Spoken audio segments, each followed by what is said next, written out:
सफलता कोई एक दिन का परिणाम नहीं होती है। यह तो वह नन्हा पौधा है जो धीरे धीरे धीरे वृक्ष बनकर ही फल देता है। तो आइए दोस्तों, स्वागत है आप सभी का फिर से एक बार हमारे चैनल रीड टू लर्न पर।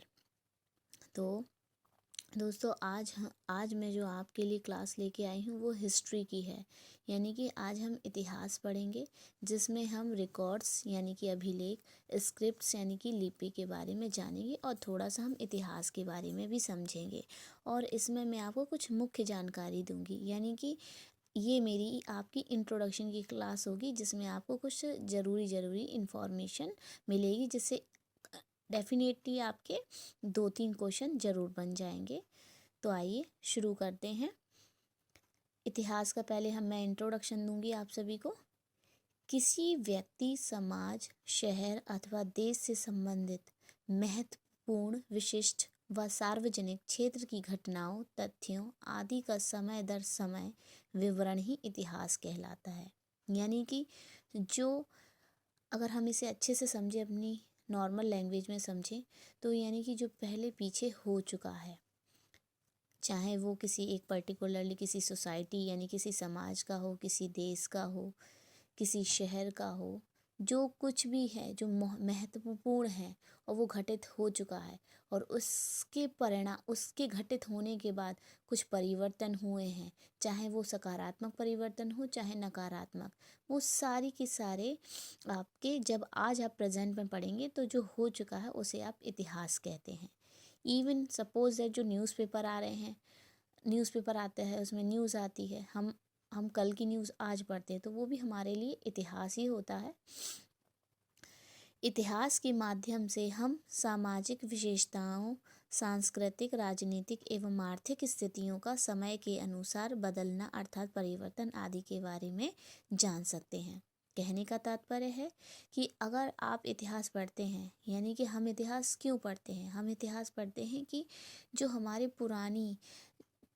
जो पुराने लोग हुए हैं, जो हमारे पूर्वज फोर फादर हुए हैं, उनका रहन सहन कैसा था, कैसे उनका सर्वाइवल था, कैसे उन्होंने अपना जीवन यापन किया, किस तरीके से रहते थे, फिर उन्होंने क्या परिवर्तन किए, कैसे डेवलपमेंट हुआ, यानी कैसे उनका विकास हुआ, किस तरह से आपस में वो लोग रहा करते थे, कैसे उन्होंने एक जगह से दूसरी जगह, यानी कि उनकी उनकी संस्कृति क्या थी, आपस में मिलजुल के जो रहते थे उसके लिए राजनीति क्या थी, यानी कैसे वो अपने अपने जीवन का निर्वाह करते थे, तो आर्थिक स्थितियाँ कैसी थी आदि, कई सारी परिवर्तन के बारे में भी जानते हैं और उनके बदलाव के बारे में भी जान सकते हैं कि ज़रूरत पड़ने पे हमें कौन सी चीज़ें बदलनी चाहिए और कौन सी चीज़ें नहीं बदलनी चाहिए। इससे हमें, अगर आपको सीखना है तो हमें उसके लिए हिस्ट्री पढ़ना पड़ेगा। पुरातत्व विज्ञान इतिहास जानने के लिए तथा उसके उचित विश्लेषण के लिए हम पुरातत्व विज्ञान पढ़ते हैं। इसमें हम प्राचीन टीलों अथवा स्मारकों का उत्खनन कर वहाँ से प्राप्त वस्तुओं का कलाकृतियों के आधार पर ऐतिहासिक विश्लेषण करते हैं। यानी कि अभी हम बताते हैं कि पुरातत्व विज्ञान क्या होती है। इसे इंग्लिश में हम आर्कियोलॉजी बोलते हैं। पुरातत्व विज्ञान होती है, जैसा कि हमने अभी पढ़ा है, कि ऐसी स्टडी, ऐसा विज्ञान जिसमें हम जितने भी पुराने जो मिट्टी के कई सारे टीले बन जाते हैं, यानी कि कोई सपोज दैट कोई किला है, किले के ऊपर बहुत साल हो गए हैं, वहाँ के किला टूट गया, वहाँ पे मिट्टी जमती गई, फिर वो दब गई, कई लेयर्स उस पर जम गई मिट्टी की, फिर कई वर्षों बाद 100 वर्ष, 200 वर्ष, 500 वर्ष के बाद वहाँ लोग आए, उन्होंने देखा कि पहले भी यहाँ मतलब खुदाई करी, देखा कि अरे यहाँ पर भी लोग पहले रहा करते थे। तो इस तरह से वो लोग क्या करते हैं, स्टडी करते हैं। तो पुरातत्व विज्ञान में जो नॉलेज, जो पढ़ाई करके आते हैं, वो जो टीले होते हैं, स्मारक होते हैं, उन पे जाते हैं, उनकी स्टडी करते हैं कि वो कितने पुराने हैं, किस तरह का वहाँ कल्चर यूज़ होता था। तो ये की सारी जानकारी हम लोग पुरातत्व विज्ञान से लेते हैं। इसके बाद पुरातात्विक स्रोत क्या क्या होते हैं, यानी कि आर्कियोलॉजिकल सोर्सेस। पुरातात्विक साक्ष्य व स्रोतों की महत्वपूर्ण भूमिका यह होती है कि उनके अध्ययन से हम इतिहास को जान सकते हैं। जैसा कि ऊपर मैंने ऑलरेडी आपको बताया है कि हमें जो स्रोत मिलते हैं, स्रोत में क्या क्या आ सकता है आपका, जैसे अभिलेख, स्मारक, भवन, मूर्तियाँ, बर्तन आदि को शामिल कर सकते हैं हम लोग। यानी कि इन सब चीज़ों के, जैसे उस समय कैसे लोग बर्तन का यूज़ करते थे, मूर्तियाँ मूर्तियाँ मिलती हैं तो पता चलता है कि उससे किस तरह की वेशभूषा यूज़ करते थे, कौन से भगवान को मानते थे। भवन देखते थे कि कैसे भवन बनाते थे, घर बनाते थे, स्मारक वगैरह, अभिलेख, ये सारी के सारे हमारे सब आते हैं क्या, आर्कियोलॉजिकल सोर्सेस में आते हैं। और इनसे हमें हिस्ट्री के बारे में यानी कि इतिहास के बारे में जानकारी मिलती है। और कैसे मिलती है, जो हमारे आर्कियोलॉजिस्ट होते हैं वो इसके बारे में अध्ययन करते हैं। इसके बाद मुख्य जानकारी देना चाहूँगी मैं आप सभी को। मुख्य जानकारी जो कि इतिहास से संबंधित है, हमें इनके बारे में पता होना चाहिए। कई बार इनसे रिलेटेड एक एक नंबर के क्वेश्चन आ सकते हैं। जैसे कभी आपसे पूछा जाए रेडियो कार्बन डेटिंग क्या होती है, तो आपको पता होगा, या कहाँ पे यूज़ होती है, या इतिहास में कौन सी ऐसी मेथड है जिससे हम लोग मतलब पुरानी चीज़ों के बारे में अध्ययन करते हैं। तो इस तरह से क्वेश्चन आ सकता है। तो हम पढ़ते हैं रेडियो कार्बन डेटिंग। यानी रेडियो कार्बन डेटिंग यह एक ऐसी विधि है जिसके द्वारा यह पता लगाया जाता है कि कोई वस्तु किस काल से संबंधित है। यानी कि इससे हम पता लगाते हैं कि किसी वस्तु का कितना टाइम हो चुका है। ठीक है, तो इसमें पौधों के अवशेषों जैसे परागों को लेकर उनका विश्लेषण कर सकते हैं, जिससे हम क्या पता कर सकते हैं कि उस समय किस तरह की जलवायु उपस्थित थी, किस तरह की वनस्पति थी। तो इन सब के बारे में हम पता कर सकते हैं। पशुओं की हड्डियों का परीक्षण करके हम ये उनकी आयु की पहचान कर सकते हैं। और इसके साथ साथ ये पता कर सकते हैं कि वो किस तरह, उनकी नस्ल क्या थी, वो पालतू थे या फिर जंगली थे, किस प्रकार का उनका नेचर था। इसके बाद सिक्कों के अध्ययन कर सकते हैं हम। सिक्कों के अध्ययन को मुद्रा शास्त्र अर्थात न्यूमिस्मैटिक्स कहते हैं। इसमें अधिकतर प्रयुक्त होने वाली धातुओं का पता लगाया जाता था, जिससे पता चल सके कि उस समय कौन सी धातु ज़्यादातर उपयोग में लाई गई। इसके बाद जिन सिक्कों व मुद्राओं पर कोई लेख नहीं होता है, केवल आकृतियाँ विद्यमान होती हैं, उन्हें हम पंचमार्क या आहत सिक्के कहते हैं। आप इसे याद रख सकते हैं कि पंचमार्क क्या होता है या आहत सिक्के क्या होते हैं। यानी जिन सिक्कों या मुद्राओं पर कोई लेख नहीं होता, बस केवल आकृतियाँ विद्यमान होती हैं, उन्हें हम बोलते हैं पंचमार्क या आहत सिक्के। अब बात करते हैं अभिलेख की, यानी कि रिकॉर्ड्स। इसके अध्ययन को पुरालेख शास्त्र, एपिग्राफी भी कहते हैं। भारत का सबसे प्राचीन अभिलेख मध्य एशिया के बोगाज कोई में प्राप्त हुए हैं। यानी कि अगर हम बात करते हैं, आपका एक नंबर में क्वेश्चन आ सकता है कि भारत का सबसे प्राचीन अभिलेख है वो कहाँ मिला है, तो हम बता सकते हैं बोगाज कोई में, यानी कि जो कहाँ पे है, मध्य एशिया में है। इन लेखों में इंद्र, वरुण, मित्र एवं नासत्य नामक वैदिक देवताओं के नाम मिले हैं।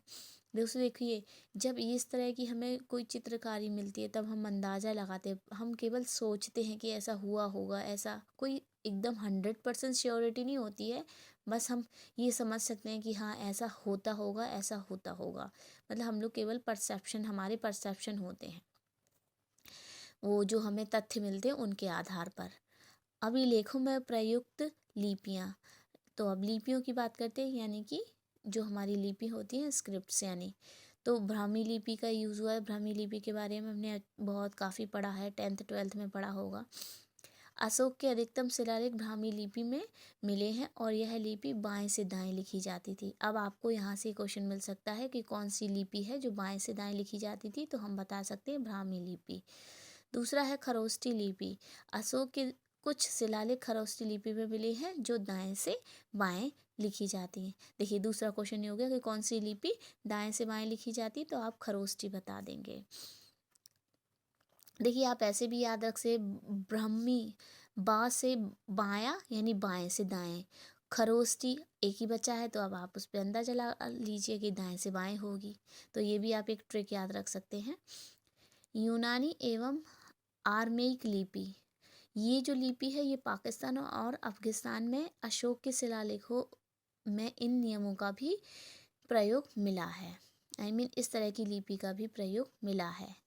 प्रमुख अभिलेख व शासक, यानी कि ये तो आपके लिए बहुत बहुत इम्पोर्टेंट है, कई बार इसमें से आ जाएंगे क्वेश्चन, 1 या 2 आ सकते हैं, और अगर एक एक तो आने ही आना है, तो इसे आप ज़रूर अच्छे से लर्न कर लीजिएगा, याद कर लीजिएगा। यानी कि प्रमुख अभिलेख व शासक, किस अभिलेख को किस शासक ने बनवाया। जैसे हाथी गुम्फा अभिलेख है वो कलिंग नरेश खारवेल ने बनवाया है। ऐहोल अभिलेख पुलकेशियन द्वितीय ने। नासिक अभिलेख गौतमी बलश्री ने। जूनागढ़ अभिलेख है वो रुद्रदामन ने। प्रयाग स्तंभ अभिलेख समुद्रगुप्त है। मंदसौर अभिलेख मालवा नरेश यशोवर्मन ने बनवाया था। ग्वालियर अभिलेख प्रतिहार नरेश भोज ने। देवपाड़ा अभिलेख बंगाल शासक विजय सिंह ने। इसके अलावा एक छूटा हुआ होगा या और भी होंगे, तो दोस्तों वो हम फिर आप बुक से पढ़ सकते हैं। पुरातात्विक स्तंभ अभिलेख व उनके स्थान। मेहरौली स्तंभ लेख, जो कि मेहरौली यानी कि दिल्ली कुतुब मीनार परिसर में है और चंद्रगुप्त द्वितीय गुप्तकालीन में बनवाया गया था। प्रयाग प्रशस्ति स्तंभ लेख प्रयागराज उत्तर प्रदेश में है और किस टाइम पे किस शासक ने बनवाया था? समुद्रगुप्त ने बनवाया था गुप्तकालीन में। बुद्ध स्तंभ लेख बरहुज सतना मध्य प्रदेश में है, जो कि राजा वासुदेव और शुंग काल में बनवाया गया था। मथुरा स्तंभ लेख मथुरा उत्तर प्रदेश में, नाम से ही हमें पता चल रहा है। बनवाया किसने था? चंद्रगुप्त द्वितीय, वो भी गुप्तकालीन में। गरुड़ स्तंभ लेख देवनगर विदिशा मध्य प्रदेश में है, जो कि भागभद्र होलियर डॉर्सर यानी इंडो ग्रीक शासक थे, उन्होंने बनवाया था, जो कि शुंग काल के थे। ऐरण स्तंभ लेख किरण सागर यानी कि मध्य प्रदेश में, जिसे समुद्रगुप्त ने बनवाया था, वो भी कब? गुप्तकालीन में। भीतरी स्तंभ लेख भीतरी गाजीपुर उत्तर प्रदेश में है, स्कंद गुप्त और या गुप्तकालीन में बनवाया गया था। बिहार स्तंभ लेख बिहार शरीफ पटना बिहार में है, नाम से ही पता चल रहा है। स्कंद गुप्त ने बनवाया था, वो भी गुप्तकालीन में। भिलसर स्तंभ लेख भिलसर में है, भिलसर से आप भिलसर याद रख सकते हैं। एटा उत्तर प्रदेश में। कुमारगुप्त प्रथम गुप्तकालीन और बनवाया था गुप्तकालीन ने, यानी कुमारगुप्त प्रथम ने बनवाया था, वो भी गुप्तकालीन में। तालगुंडा स्तंभ लेख शिमोगा में है, जो कि मैसूर कर्नाटक में है, और शांति बर्मन ने बनवाया था, गुप्तकालीन में बनाया था।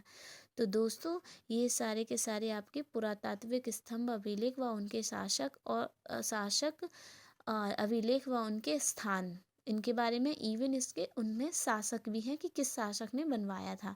तो आप इन्हें नोट डाउन कर सकते हैं अपनी नोटबुक में और इन्हें लर्न कर सकते हैं। इनमें से आपके अवश्य ही आपके एग्ज़ाम में आपको बहुत ही ज़्यादा हेल्प मिलेगी।